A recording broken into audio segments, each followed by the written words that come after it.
social media, that the families could control exposure. And definitely somebody will ask, how are they going to do that one there? Even when you go to some media, they tell you that above 18, not for those below 18. So the parents themselves, the family should find a way of how do you control your children as far as social media is concerned, television, phones, and so forth, regardless of having their right. The other best approach would be the parents understanding the stages of child development. Because some parents don't know the stages of in which the child, after producing, they produce for the world, and the world will cater for them. But as a parent, it's important, the best practice will be for them to understand the stages of development as far as the teenagers are concerned, so that they can get appropriate interventions. Advocacy, by using several forums on the dangers of early marriages. So the family could use a number of forums as far as advocacy on this issue concerned. The other best practice would be allocating time by parents to counseling of children about the dangers of early teenage pregnancy and sexual activity. Because many parents have left this responsibility because of the economics we go through. You come at night, you leave early in the morning, there is no time for your young people in the family. And then the other best practice would be, which we suggest in our group, a concerted effort of mothers and fathers and other relatives as far as counseling teenagers is concerned. Some of this is left to only the line parent. The father is one who deals with. Even the father don't talk to the boys. And then you also leave the mothers to handle what? The girls and the aunts. And we said it must be a concerted effort as far as it's concerned. So I think that is as far as approach number one is concerned. And then approach number two is the school-based learning.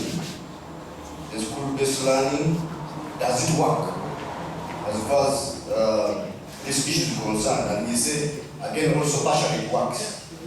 Why? Schools are collecting centers where all the teenagers do what? Collect. So in the case of an intervention, it is easier for you to target the population because you go to school and you have an intervention. Number two, teachers are trained. There is no single teacher from primary to university who goes through training without going through early child development. There are topics which teachers are trained as far as teenagers or early child development of the child is concerned. So it means it can work there.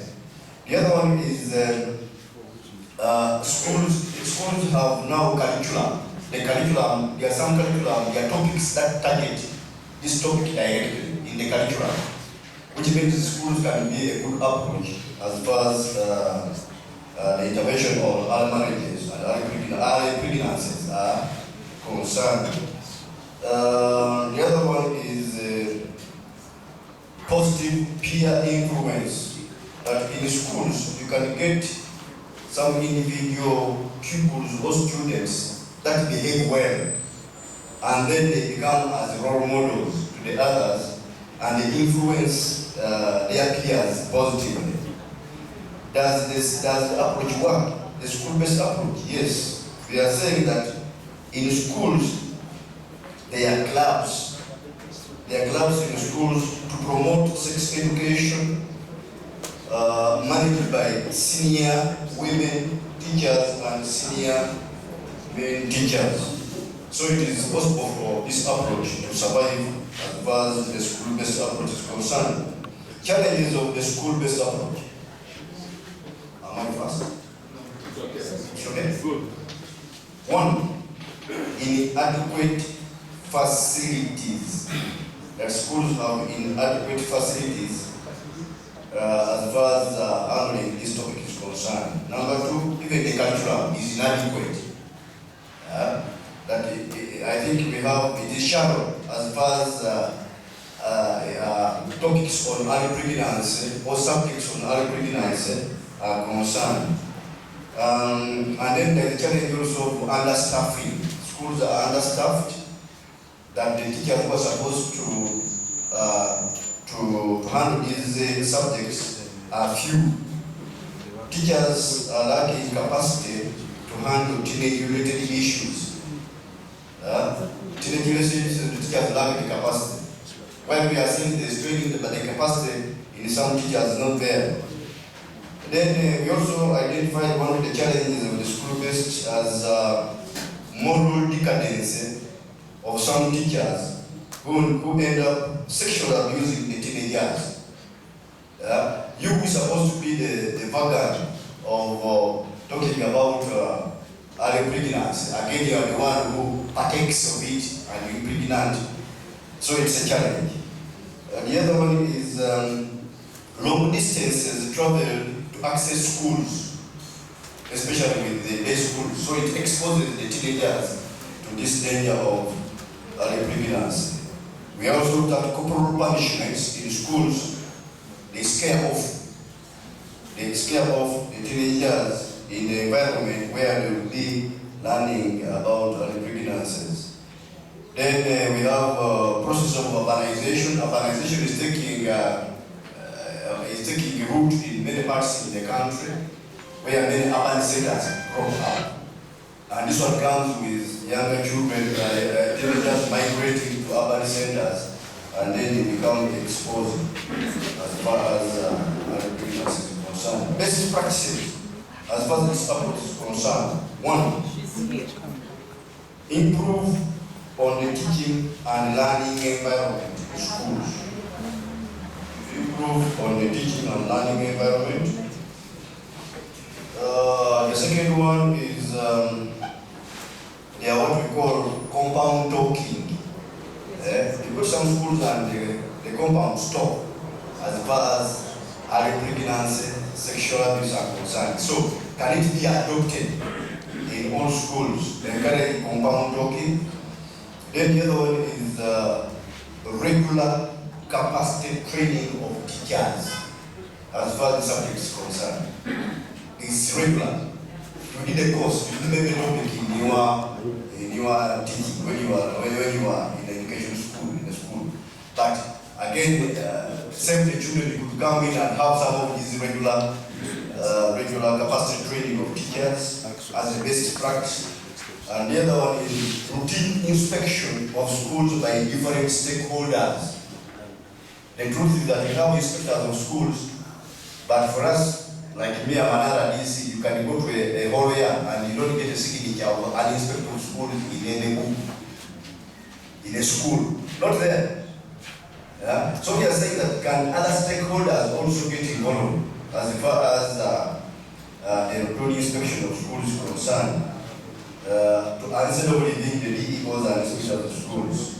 And then also routine PTA, SMC, and BOG meetings to have an oversight role, play an oversight role over the school administration.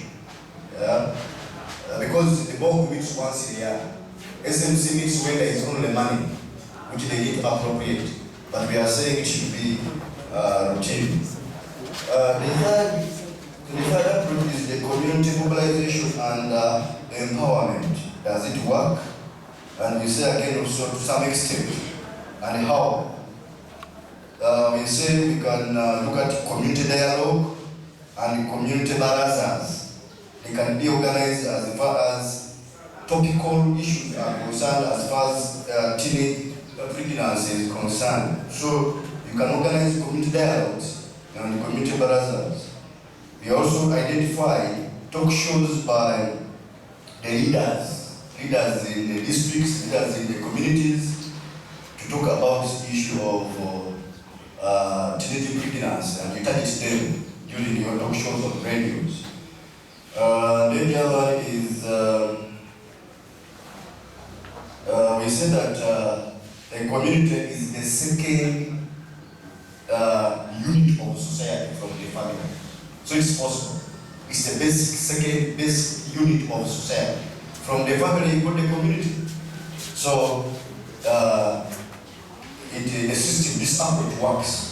If you look at a community as the second step, as far as the basic unit of society is concerned, challenges as far as this approach is concerned, the community mobilization and empowerment. One, limited community engagements due to lack of logistics. This is when you call people come for an engagement, they want you to pay them an allowance. So it becomes a challenge as far as this approach is concerned.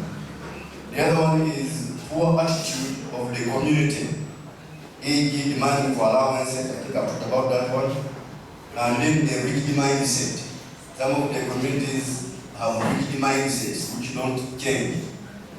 And for them they practice what the religious cohere. As it were in the beginning, it will be so forever and ever. Amen. It's amen. So that's what it becomes a problem. And then the other one is various norms and practices in the community. You go to some communities and the norms vary. One household has a different law behavior, another household has another different law behavior, and they are separated by a wall.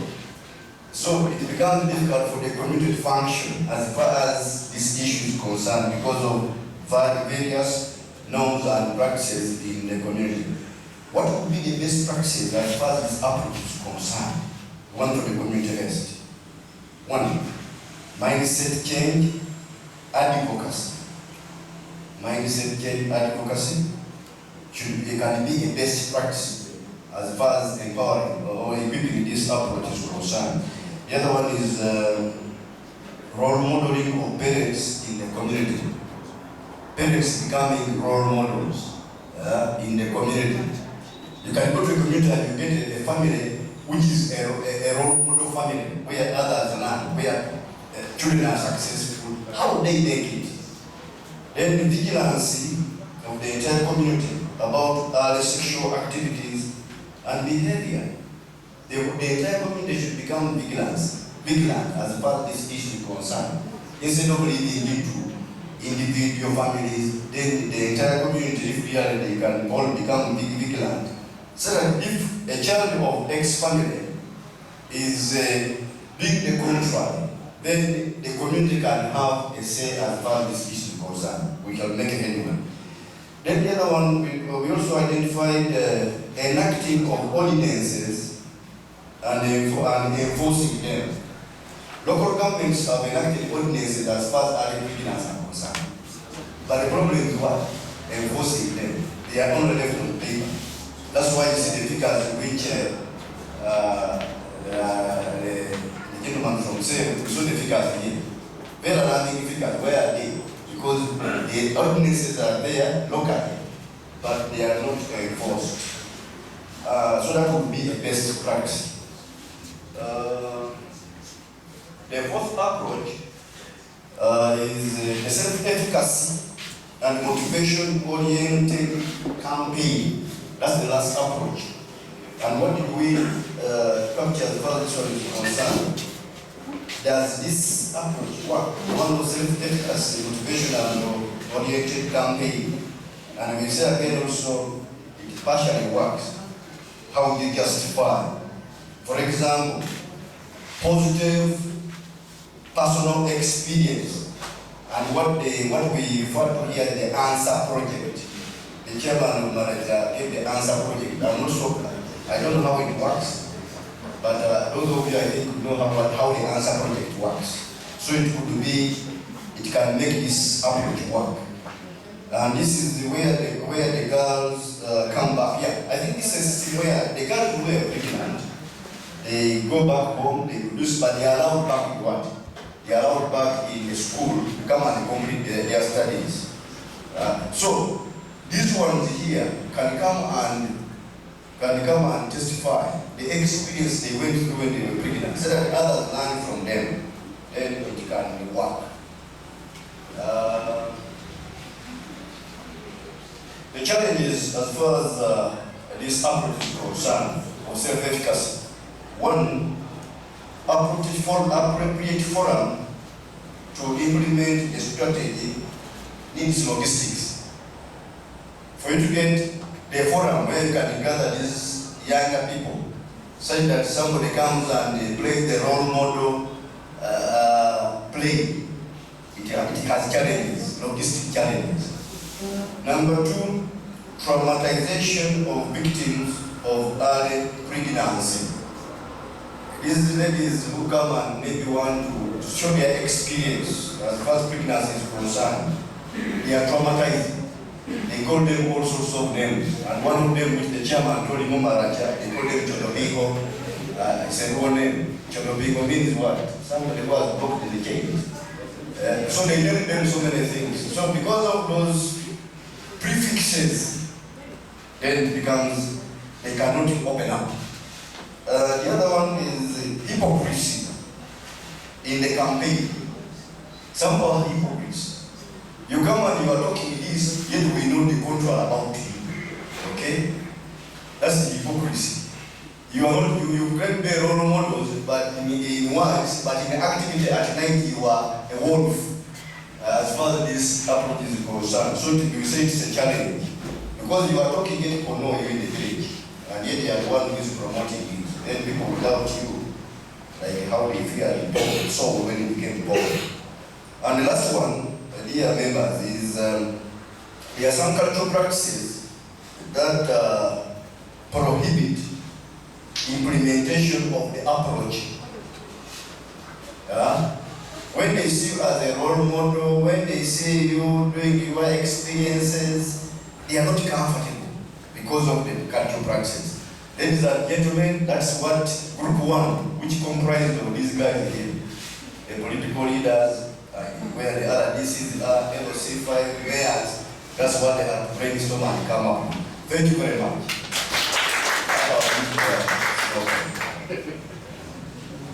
Fantastic. Let's clap for them again.